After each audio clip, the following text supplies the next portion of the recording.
সবাইকে সালাম ও শুভেচ্ছা জানাচ্ছি। দর্শক, আমার সামনে এই মুহূর্তে রয়েছেন চর্ম, যৌন ও ডায়াবেটিস রোগের চিকিৎসক ডাক্তার মোহাম্মদ মাহমুদুর নবী। তো আমি শুরুতে আপনাকে স্বাগত জানাচ্ছি। ধন্যবাদ আপনাকে। এই চুলকানিটা নিয়ে একটু যদি বলেন যে চুলকানির প্রকারভেদ কি, আসলে এটা কিভাবে সে বুঝবে এটা কি ধরনের চুলকানি? তো আমরা এখানে মেইনলি দুইটা রোগ নিয়ে আলোচনা করব। একটা হলো স্ক্যাবিস, খোস পাসরা যেটাকে বলে, আর একটা হলো দাউদ। একটু ডিটেইলস আলোচনা করব যাতে করে দর্শকরা উপকৃত হয়। হ্যাঁ। স্ক্যাবিস বা খোস পাসরা, মানুষ যত স্ক্যাবিস জান না, মানুষ বলে খোস পাসরা হয়েছে, চুলকাচ্ছে বা বিসি বিসি উঠছে। হ্যাঁ, যদি কারো হয় যে শরীরে বিসি বিসি আছে, বিসি ছোট ছোট বড় বড় বিসি বিভিন্ন জায়গায়, কিন্তু দিনে তেমন চুলকায় না, বাট রাতে চুলকায়, রাতে চুলকায়, তাহলে তার বুঝতে হবে এটা স্ক্যাবিস বা খোস পাসরা হয়েছে। চামড়া একদম ছিঁড়ে ফেলে, বিশেষ করে মহিলাদের এটা বেশি। তো যদি কোনো রোগী ধরেন খোস পাসরা থাকে, চুলকানি থাকে, সেটা রাতে বেশি চুলকায়, তাহলে সেটা স্ক্যাবিস। তো স্ক্যাবিসে আমরা ডাক্তাররা রোগী বেঁধে, বয়স, এজ, কার কেমন কমপ্লিকেশন সেটা বেঁধে আমরা বিভিন্ন ওষুধ দিই, কিছু কিছু ক্রিম দিই, লোশন দিই। কিন্তু দুর্ভাগ্যজনকভাবে ওই যে লোশন ক্রিম আমরা রোগীকে অনেক বোঝানোর পরে বা রোগীর বোঝার ভুলের কারণে ঠিকভাবে মাখতে পারে না, জানে না। তো আজকে দর্শকদের উদ্দেশ্যে কিছু কথা বলবো যেটা হয়তো ওনাদের উপকার হবে। হ্যাঁ, আশা করি। যখন ডাক্তার আপনাদেরকে কোনো ক্রিম বা লোশন দিবে, তখন সেটা মাখার কয়েকটা নিয়ম আছে, গদ বাঁধাভাবে জেনে নেন।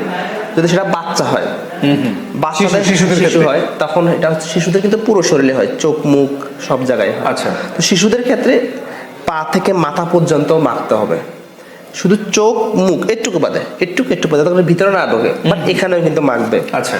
এবং রাতে মাখবে, এবং মাখার সময় এমন ভাবে মাখতে হবে যে মনে হবে যেন বাচ্চাটা গোসল করে আসছে, মানে কোনো জায়গা যেন বাদ না থাকে, একদম ভিজে ফেলতে হবে। আর যারা অ্যাডাল্ট আছে তারা হচ্ছে গলার নিচ থেকে মাখবে, পুরো শরীরে একদম ভিজে ফেলে মনে যেন হয় নিজে গোসল করে আসছে এরকম। কারণ কোনো কারণে ধরেন রাতে বেলা উঠলো, প্রস্রাব পায়খানাতে গেলো, তাহলে হাতে তো পানি লাগলো, ওইটা তো মুছে গেল, তখন তাই কিন্তু ওখানে আবার লাগাতে হবে হাতে। আচ্ছা। এবং বেশিরভাগ কিছু কিছু ক্রিম আমরা ডাক্তাররা দিয়ে থাকি, সেটা হচ্ছে প্রথম এবং সপ্তম দিনে।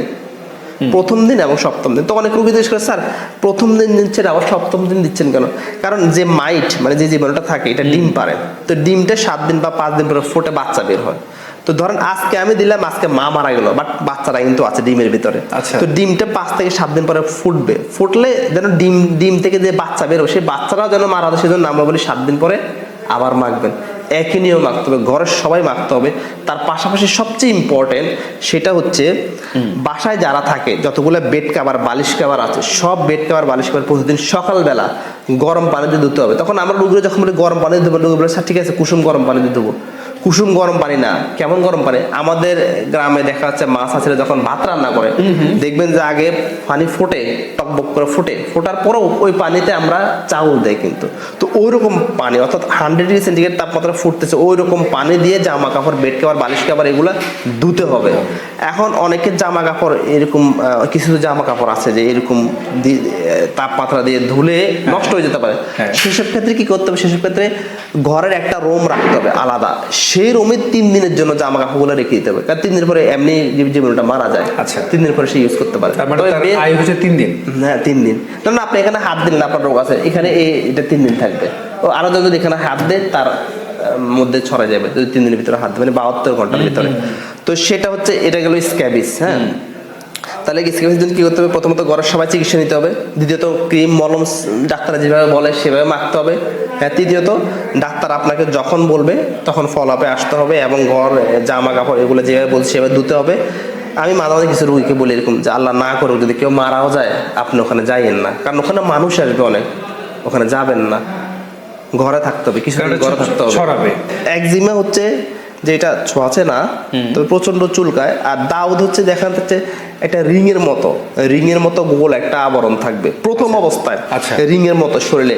যদি কারো যদি রিং এর মতো না থেকে, চামড়া শক্ত হয়ে যাচ্ছে, চুলকাচ্ছে, এমনি কোনো সমস্যা নাই, হ্যাঁ, ফ্যামিলির অন্য মেম্বার্সের নাই, তখন ওদের ক্ষেত্রে এটা একজিমা হওয়ার সম্ভাবনাই সবচেয়ে বেশি। তারপরেও একজন ডাক্তারের পরামর্শ নিয়ে চিকিৎসা চেকআপের পরে শুরু করা। অর্থাৎ আমরা সমাজে যেটা আমরা মানে শুদ্ধভাবে বলছি দাউদ, সমাজে যেটা প্রচলিত আছে দাঁত বলে, অনেকে দাঁত, গ্রাম অঞ্চলে বলে দাঁত হইছে, এটাই তো। এটাই এই যে এখন যে সময়টা, যে সিজনটা, যে প্রচন্ড গরম শুরু হয়ে গেছে এর মধ্যে, এই সময়ে চর্মরোগগুলো বেশি দেখা দেয়। সেক্ষেত্রে আমরা যারা সচেতন থাকতে চাই, মানে রোগের মুখোমুখি হতে চায় না, আমাদের কি করণীয়? মানুষ অ্যাভয়েড করতে হবে, সবার সাথে একদম মিলামেশা করা যাবে না। আচ্ছা। তারপরে বিশেষ করে ভালো সাবান ব্যবহার করতে হবে, জামা কাপড় ব্যবহার করে, ধরেন বাইরে থেকে আপনি ঘরে গেছেন, ঘরে যাওয়ার আগে জামা কাপড়গুলো ফুটন্ত গরম পানি দিয়ে ধুয়ে ফ্রেশ ট্রেশ হয়ে তারপরে ঘরে মেম্বারদের সাথে মেলামেশা করবেন।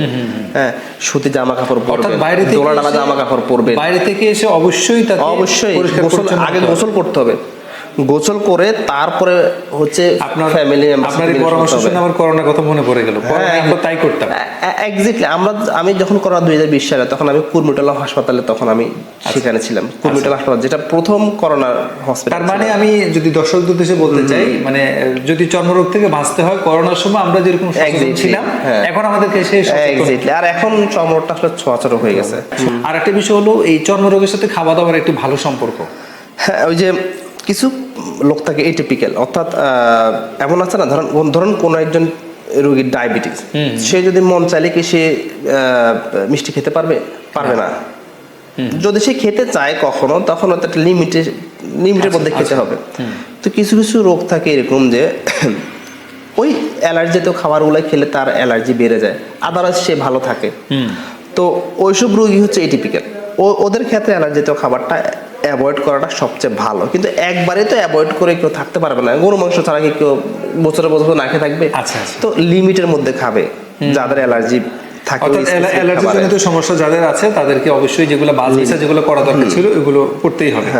আচ্ছা, আপনার গুরুত্বপূর্ণ সময় আমাদেরকে দেওয়ার জন্য আপনাকে অনেক অনেক ধন্যবাদ জানাচ্ছি। আপনাকেও ধন্যবাদ, আর দর্শক আপনাদেরকেও ধন্যবাদ। প্রিয় দর্শক, আজকের এই আলোচনা আমরা এখানে শেষ করব। দেখা হবে অন্য কোনো ডাক্তারের চেম্বারে অন্য কোনো বিষয় নিয়ে। সে পর্যন্ত সবাই সুস্থ থাকুন, ভালো থাকুন, আর আমাদের এই নিয়মিত আয়োজন দেখতে থাকুন। এবং এই অনুষ্ঠানটি আপনার উপকার হয়ে থাকলে অন্যজনের উপকারের জন্য আপনি অনুষ্ঠানটি শেয়ার করতে পারেন।